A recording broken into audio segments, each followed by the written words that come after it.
think that wasn't this one. But I think I remember seeing it. Yeah, they're both Caribbean. The other white one. Yeah. Yeah. Can you hear me? Is this Speak closer. Yes. just speak closer like this? Shut up.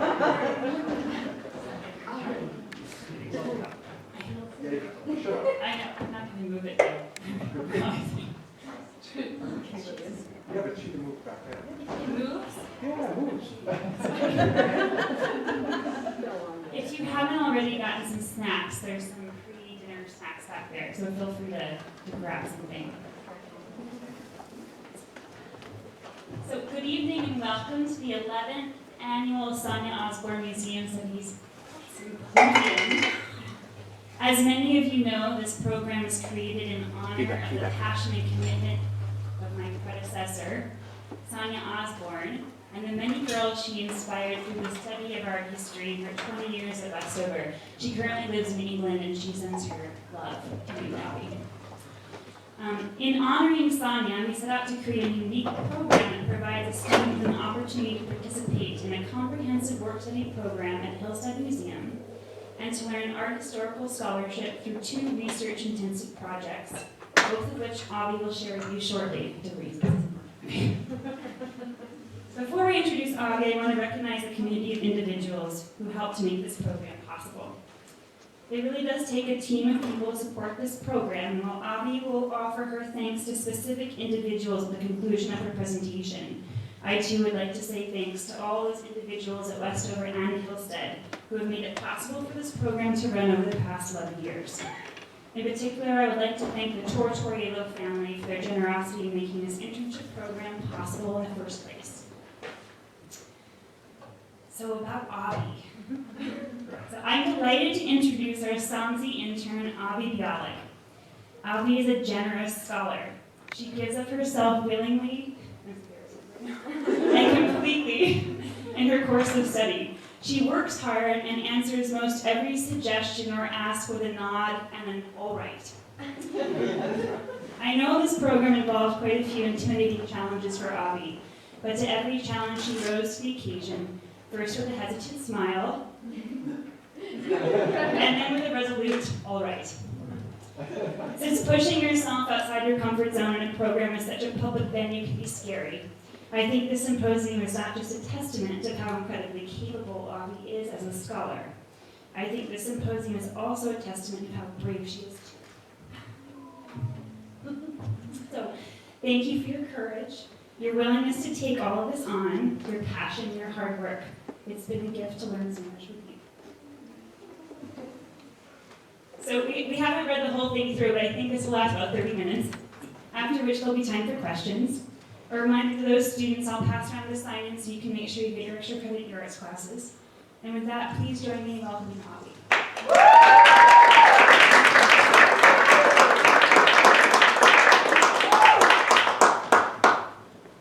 Good evening, everyone, and I hope you are all having a good week.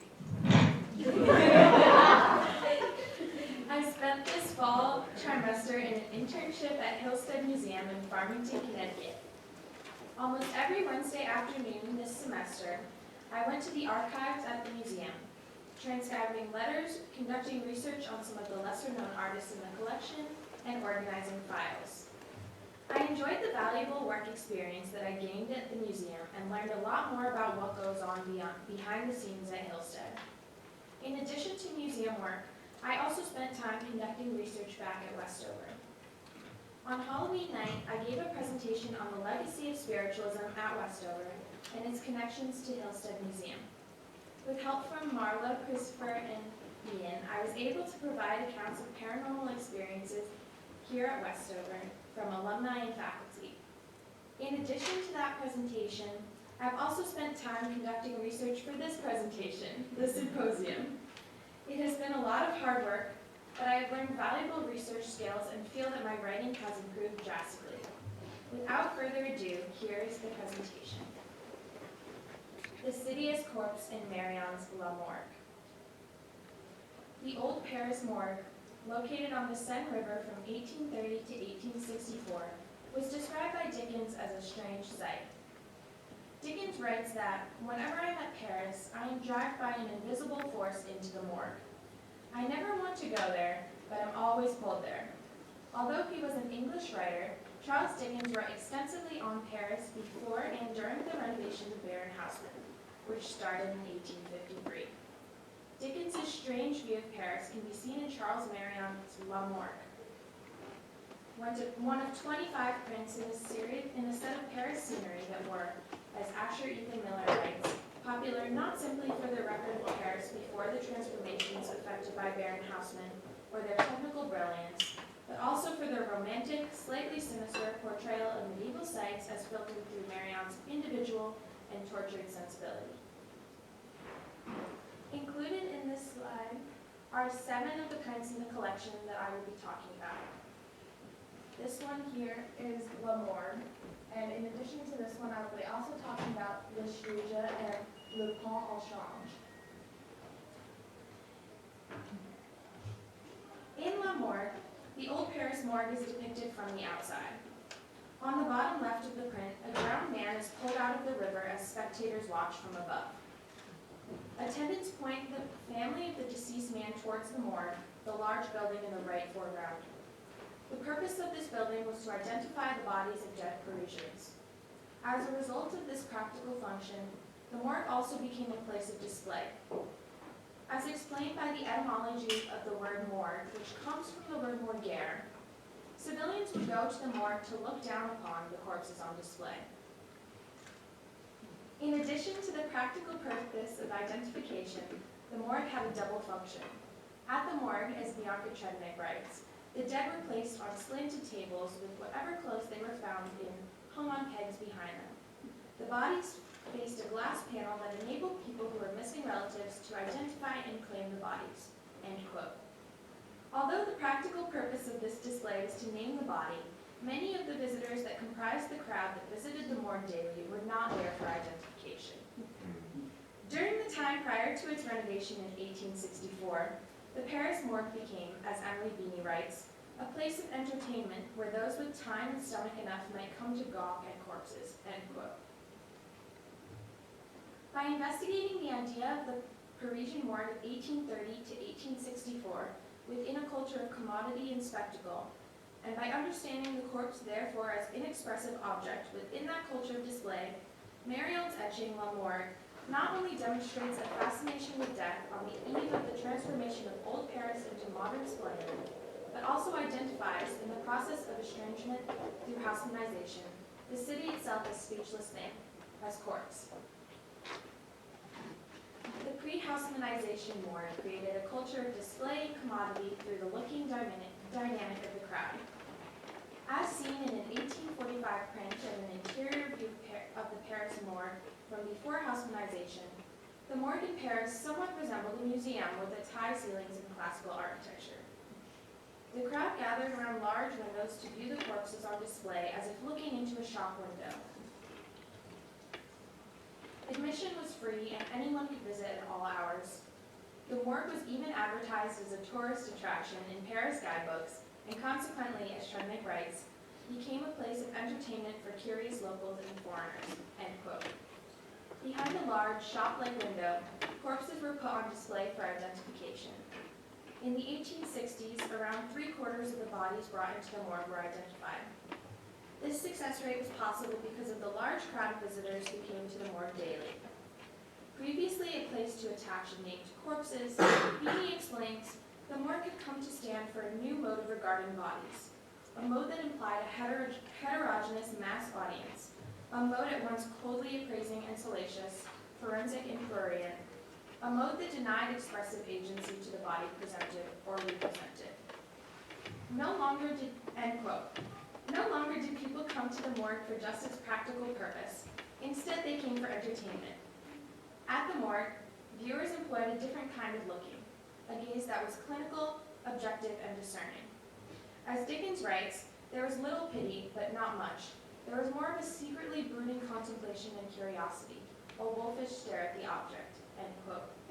The wolfish stare that Dickens describes becomes salacious as Beanie interprets.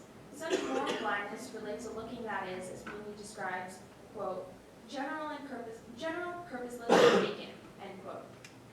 A gaze that is both desiring and numb. The nature of this numb spectatorship therefore incorporates an idea of desire for an object similar to that of a consumer towards a commodity. This numb gaze of desire can be attributed to the close proximity between the morgue and the marketplace. As Bianca Trednick writes, the only narrative that enables the living to reconcile themselves to the morgue is one in which the line between morgue and market is acknowledged to be fluid, in which the dead are spectacles, and in which the corpse is commodified, end quote. Dickens' similar views can be seen in his horror at the monstrosity of the sale of funerary objects in Victorian markets, in which he writes, while it could possibly do no honor to the memory of the dead, did great dishonor to the living, end quote. Although Dickens acknowledges this idea of the morgue as marketplace, he is disgusted by it. He explains, as Trednick writes, that the morgue makes sense only when seen as part of the market, end quote. Since the market is a place of entertainment, this connection makes the morgue a site of spectacle as well. The morgue attendants become merchants by, as Trednick writes, quote, controlling and fixing the dead, end quote.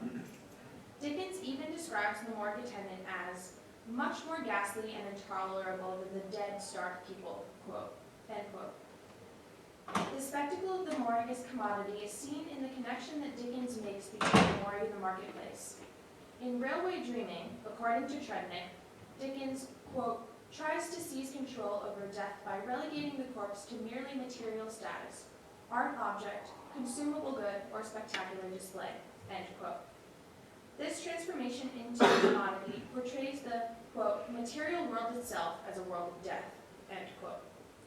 As the commodity of the corpse participates in this material world of death, the corpse becomes, as Trednick writes, quote, aesthetic objects on display, underlining their remoteness and controllability, end quote. A commodity of display, the corpse becomes a collectible, like objects in a market or a museum. The looking at the corpse becomes akin, as Dickens explains, to, quote, looking at waxwork without a catalog and not knowing what to make of it, end quote. This waxwork metaphor demonstrates the spectacle of bodies at the morgue, and given the close connection between the morgue and the marketplace, normalizes the corpses as collectible, cataloged commodities. In the idea of the corpse as collectible object, the cadavers become closely associated with the event that brought them to the morgue. In their display for identification, the very materiality of the corpse, its bareness, as James Ucken writes, demonstrates the body's lack of meaning. He writes, the body becomes a fact, an object, or even a specimen that can express itself merely by being seen. When it seems that the body is merely given, when it is irreducibly there, it also appears most in need of articulable meaning, end quote. Quote, at the mercy of those who can see and look, end quote, as Trednick writes, the corpses are in need of identification, of text, of a narrative. As such, quote, like a fragment of Greek pottery, end quote, Trednick argues, quote, the dead are at the mercy of the living, who can collect them, display them, and in doing so make them tell a certain story. They become the narratives the organizers want to tell and the crowds want to read. Because of the relative anonymity of the corpses to their viewers, the corpses are simply associated with the narrative that the viewer creates of their death. Vanessa Schwartz argues that in assigning a cause of death narrative to the corpse, viewers reread the dead. The spectacle of the corpse in the morgue's display window transformed the formerly eternal corpse into something ephemeral, current events, end quote. This assignment of an event to the body creates what Trednick names a corpse effect, where an implied narrative is sustained by the crowd, newspaper articles, and police memoirs. As the corpse itself disappears into the spectacle of the narrative that surrounds it, it becomes, as Paul Vida explains, a distant text, quote, a vicarious reading, end quote. Charles Marion's etching, La Morgue, portrays the ideas of the corpse as an object of spectacle, commodity, and event. As the corpse of a man is being pulled out of the river by the morgue attendants, the dock railing and windows above are populated with spectators. These viewers lean over the railing, pointing and talking as if looking at a display. The salacious look with which the spectators view the corpse, both desiring and desensitized, is similar to that of a consumer towards a commodity, exemplifying an idea of spectatorship and intrigue in the event.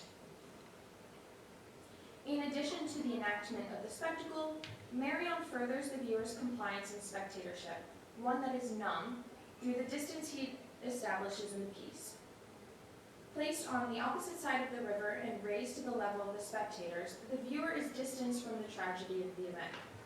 As it is seen afar through the numb gazes of the crowd and the viewer, the corpse becomes, quote, a matter of vicarious reading, end quote, as viewers, quote, textualize the experience, end quote, of the tragedy and thus distance it from personal experience. Despite the distraught family of the corpse, it is suggested that similar to the gestures of the onlookers above, reaching downwards but still separate, that there is a lack of moral concern for the scene unfolding below. This numb gaze is captured in a description of Marion's print by a contemporary critic.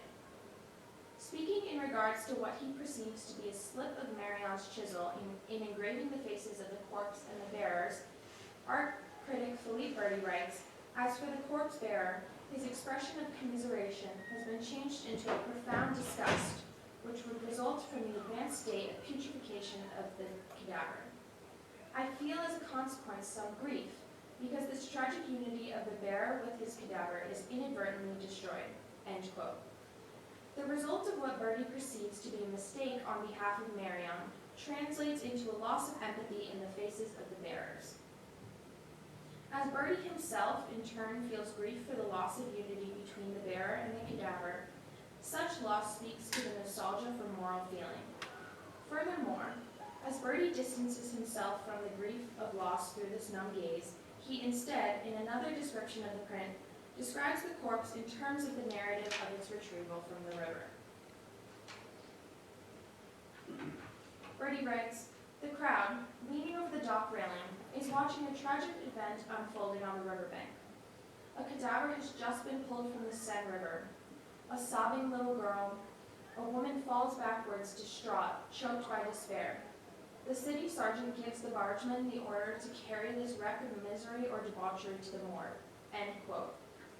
Berti's association between the corpse and the event pulls the narrative of the event into the will of the living, becoming a story that is shaped and interpreted by the spectators, including the viewers.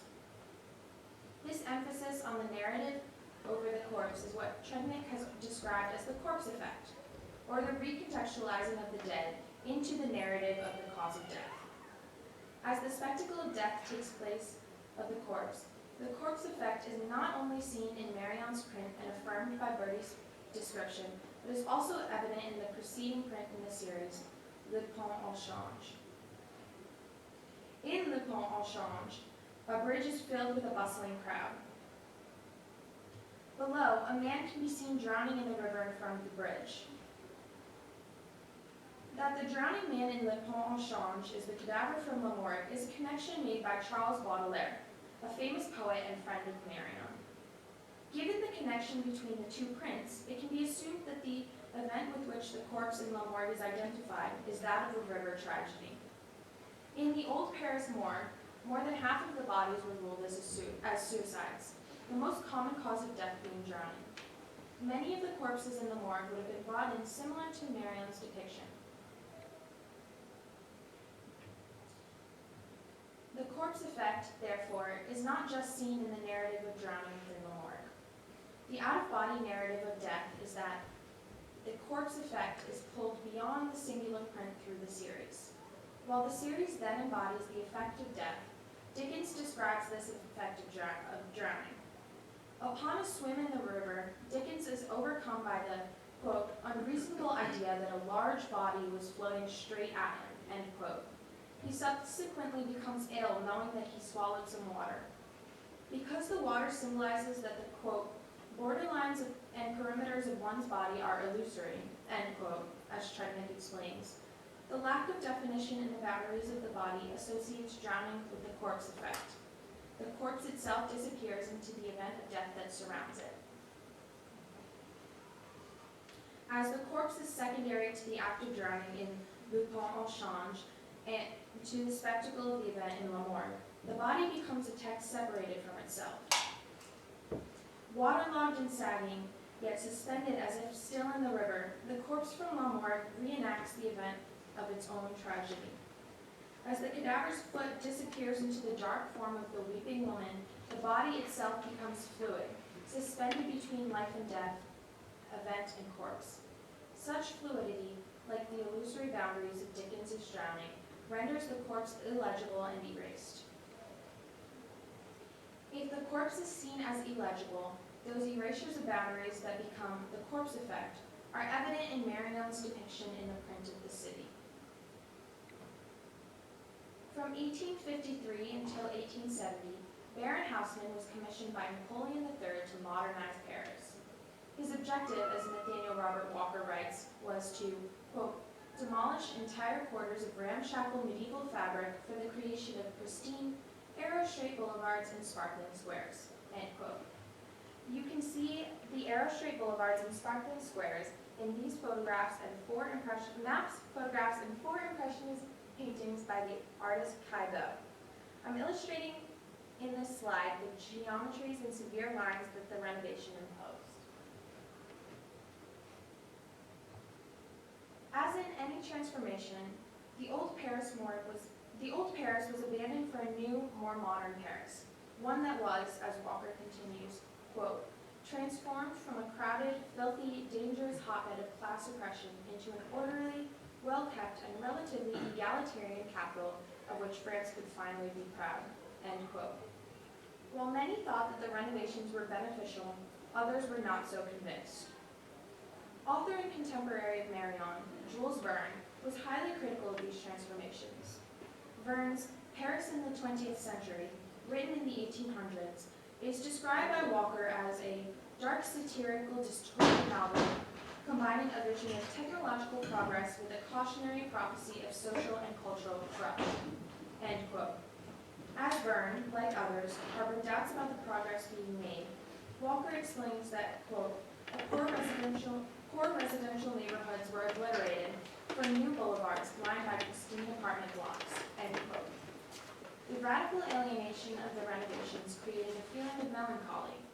The inhabitants of Paris, as Cecilia and Hugo Rangel explains, sense that a, quote, melancholic feeling is born in their soul when they see the disappearance of those buildings, those palaces, those houses where previous generations have lived, end quote.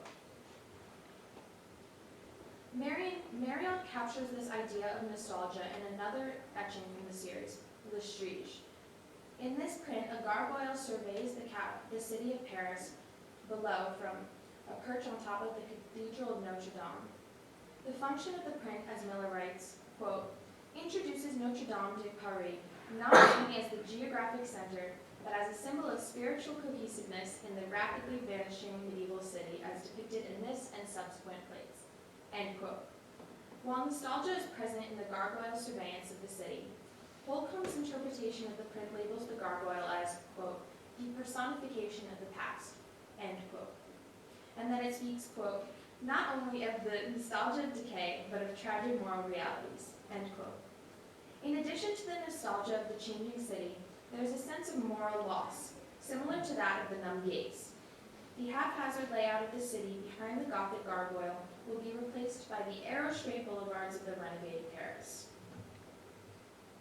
Maurice Samuels explains that there was a terrifying straightness in the new renovations, quote, the sign of a much deeper danger, the emptying out of the bourgeois interior and its replacement by something chilling and altogether too modern. In agreement with this, end quote. In agreement with this idea of an emptying out of the city through the straight lines of Haussmannization, Baudelaire describes the city as an, quote, empty tomb, and explains that the quote, old Paris is gone, end quote.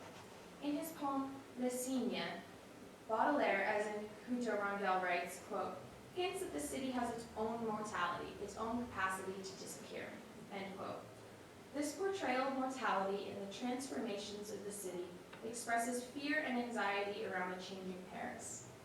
The view of the city undergoing renovations was not necessarily as a sparkling display of modernity, but akin to the sparkling wet bodies of cadavers in the morgue, one characterized by mortality, of emptying out, of disappearance, and of erasure.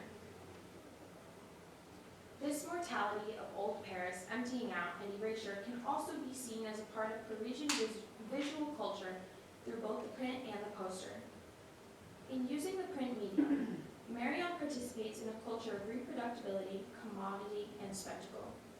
Like the corpses in the morgue, who are collected and displayed as if for sale, the print itself becomes a commodity, a consumable good, just like a poster.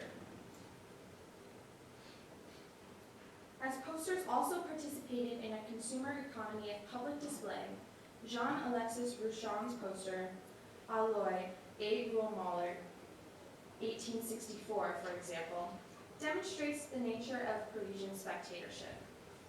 The poster caters to the consumer's interest in clothing, advertising a complete ensemble of pants, vests, and jacket.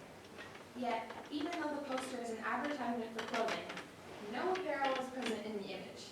Instead, it is the consuming eye, Alloy, which, though doubling as the store's name, is repeated several times. Similar to how the corpse is portrayed as an object, the print participates in this culture of display by underlining the materiality of the clothing. However, such materiality is stressed through the immateriality of the body. The body's absence leaves it in need of text, in need of clothing. This absence, like the corpse, suggests that the body itself is both lacking and missing.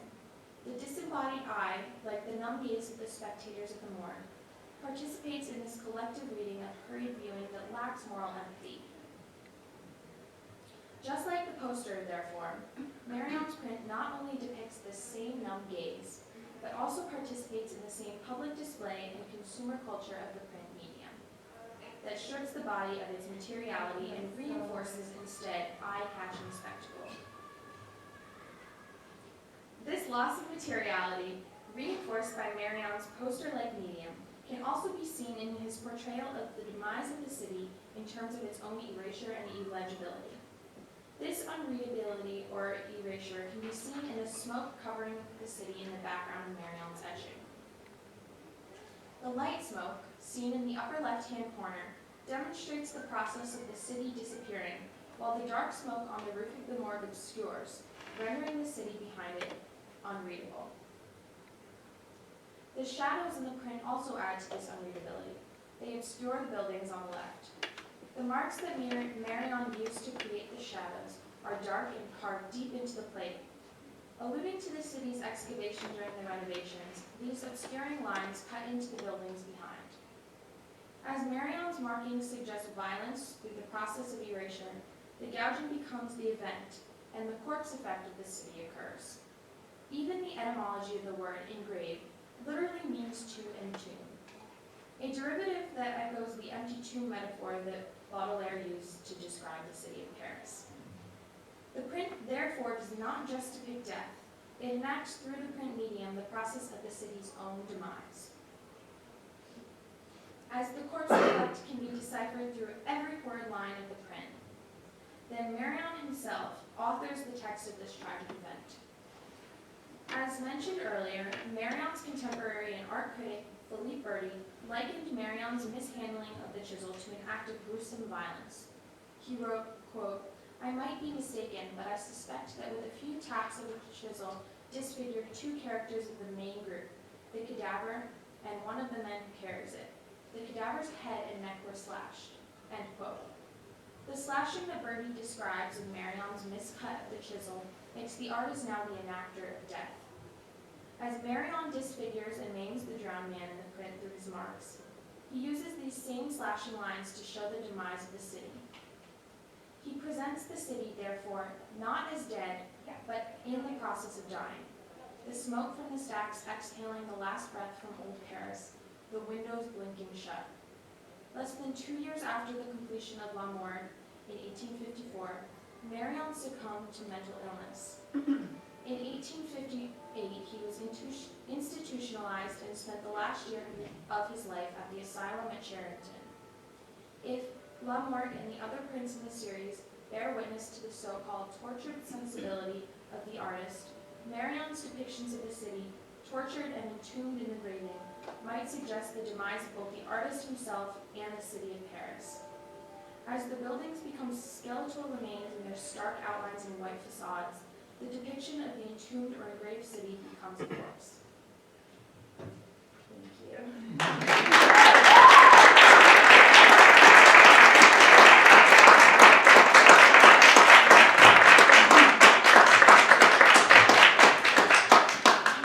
Thank you all so much for listening. If you have any questions at this time, I'd be happy to answer them.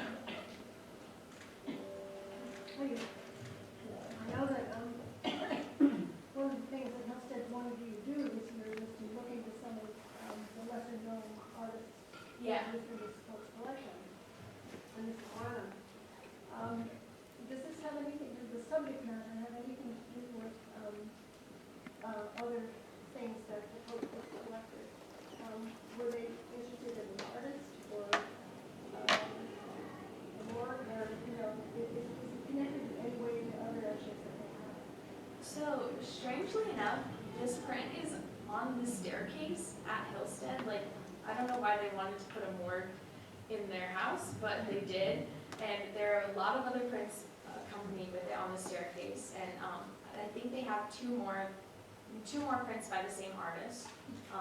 I think it's just like they just wanted to have a lot of prints. I'm not sure why particularly they chose the morgue, but that's just something interesting to learn. Emma, hi. Great job. You said that the artist succumbed to mental illness. Is there any indication of what happened to him? Did he just take crazy? I'm not sure. I read a lot of articles about it, and they just were very mysterious about it. They just said mental illness and that he ended up being institutionalized for the last year of his life. But that's something that would be interesting in the consideration of him and as an artist, maybe. Yes? What size is that print? I am not sure. It is, I don't know the exact dimensions, but it's a little bit bigger than a piece of paper. Like a standard piece of paper, I think. But the frame makes it pretty big. And do you know if it was always displayed in that location or if it was just brought out by the current curators? Well, I know that when the owner of Hillstead, D.A. Pope, passed away, they kept everything in mostly the same location. It sort of stands as a time capsule for the museum for the time that she lived there. So I assume that they didn't move it, but there's always a chance that they did. Hi, Gabby. What made you choose this work? We were looking at a lot of prints because, we originally, we didn't really want to do a painting, I guess. And this, kind of just, when I toured Hillstead, I thought this was really cool. I thought the prints on the staircase, all of them were really interesting. And I thought it was really cool, that this was a morgue and that for some reason they decided to put this in their house. So I think Allie and I thought it was a good idea. Anyone else? All right, so if there are no more questions, I'd just like to thank a few people. I'd like to thank Rich for helping with the poster and for providing a lot of help with my other presentation as well and giving me faculty member suggestions. I'd like to thank Christopher, Ian, and Marla for helping me with my spiritualism presentation on Halloween, and especially Ian for helping set up. And then I'd also like to thank Muffy for all the research help.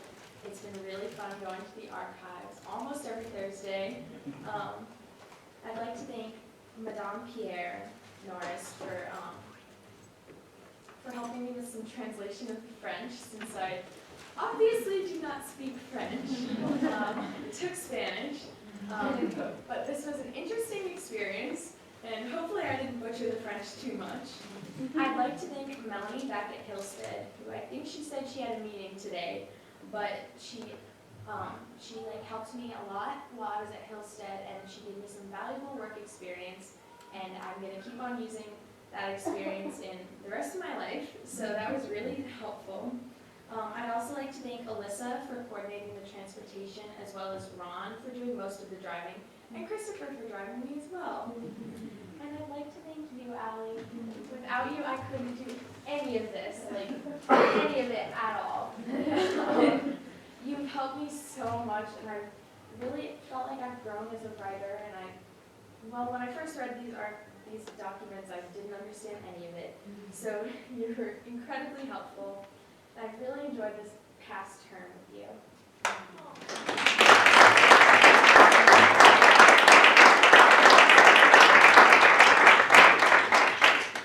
Holly, congratulations on finishing your internship.